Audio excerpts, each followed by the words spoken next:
احادیث کی کتابیں بھری پڑی ہیں، بخاری شریف ہو یا مسلم، ترمذی ہو یا نسائی، ابو داؤد ہو یا ابن ماجہ، کوئی کتاب، مسند امام احمد بن حنبل ہو یا مستدرک، طبرانی ہو یا بہقی، کوئی کتاب حدیث کی کوئی اس سے خالی نہیں۔ کیا ہے کہ جب کبھی سیدہ کائنات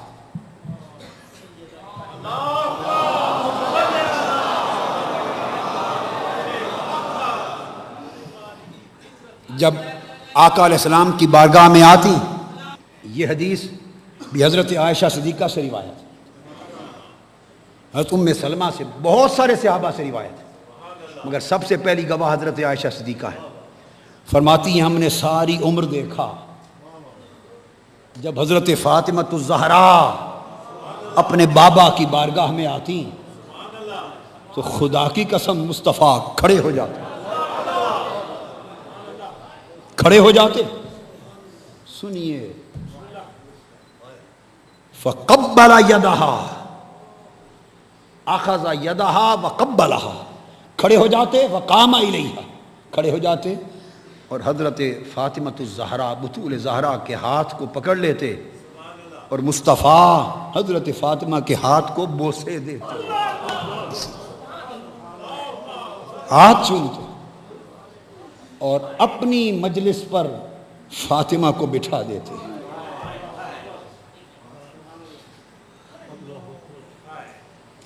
اور فرماتے ہیں سب لوگ کہ نہ کوئی چلنے میں، نہ کسی کا انداز فاطمہ سے بڑھ کر یا فاطمہ جیسا مصطفیٰ کا سا تھا۔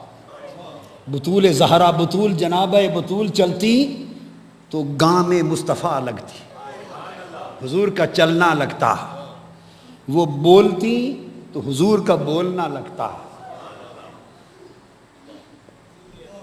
وہ کھڑی ہوتی تو حضور کا کھڑا ہونا لگتا، ان کے کلام کی ترتیل اور ٹھہر ٹھہر کر، اور ان کے چہرے کو دیکھتے تو خدا کی قسم چہرہ مصطفیٰ لگتا۔ یہ عالم تھا، عصمت اور طہارت کی وہ پیکر حدیث پاک میں ہے۔ اور یہ حدیث جو کوٹ کر رہا ہوں میں چن چن کے، آپ سمجھ گئے کہ احادیث اور چن چن کے صحابہ کرام اور ازواج مطہرات اور صحابیات کی روایتیں چن چن کے بتا رہا۔ میری بات آپ سمجھ رہے ہیں نا؟ میں فاصلہ مٹانا چاہتا ہوں اور جنہیں مغالطے ہیں ان کی آنکھوں سے پردے اٹھانا چاہتا ہوں۔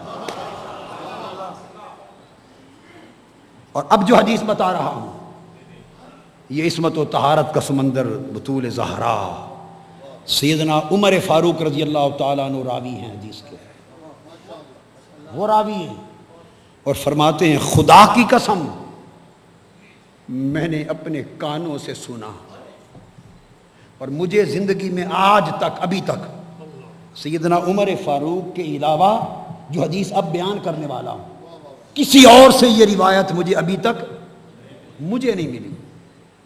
یہ بات سننے والی کسی اور، نہ صحابی سے، نہ صحابیہ سے، نہ اہل بیت پاک میں سے کسی سے، حضور سے براہ راست مرفوعاً یہ روایت ابھی تک کسی اور سے میری نظر میں نہیں گزری، ایک ہی روایت گزری۔ اور وہ سیدنا فاروق اعظم فرماتے ہیں کہ اللہ کی عزت کی قسم، کہتے ہیں کہ ہم نے جب کبھی حضور علیہ السلام سے گفتگو کرنا ہوتی اور آقا علیہ السلام سے خطاب کرنا ہوتا تو ہم حضور سے گفتگو سے پہلے یوں گویا ہوتے، عرض کرتے فدا کا ابی و امی یا رسول اللہ، یا رسول اللہ آپ پر میرے ماں باپ فدا ہوں، آپ پر میرے ماں باپ فدا ہوں۔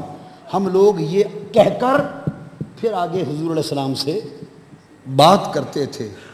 فرمایا ایک دن اچانک میں اس مجلس کے قریب تھا اور میں نے اپنے کانوں سے سنا کہ مصطفیٰ صلی اللہ علیہ وآلہ وسلم حضرت فاطمہ الزہرا سے مخاطب تھے۔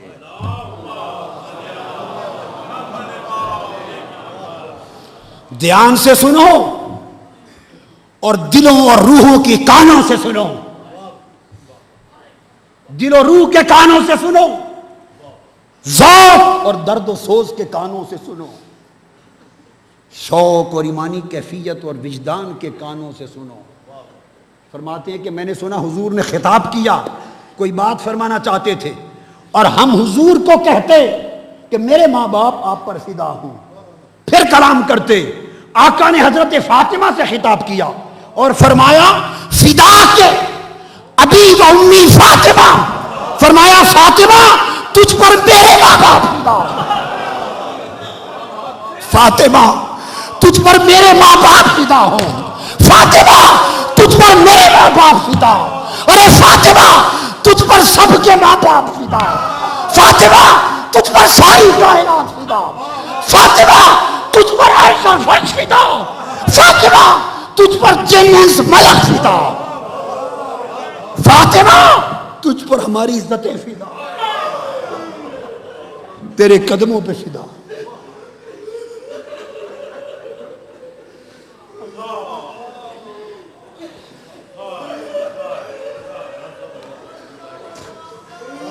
فاطمہ میرے ماں باپ تجھ پر فدا۔ ہائے بولیے اس ساری کائنات میں ہے کوئی خوش نصیب فاطمہ کے سوا جس کو مصطفیٰ نے اس طرح بلایا ہو؟ ہے کوئی؟ کہیے نا نہیں، ہے کوئی اور؟ ہائے ہائے ہائے ہائے ہائے، حضور کہیں فاطمہ تجھ پر میرے ماں باپ فدا۔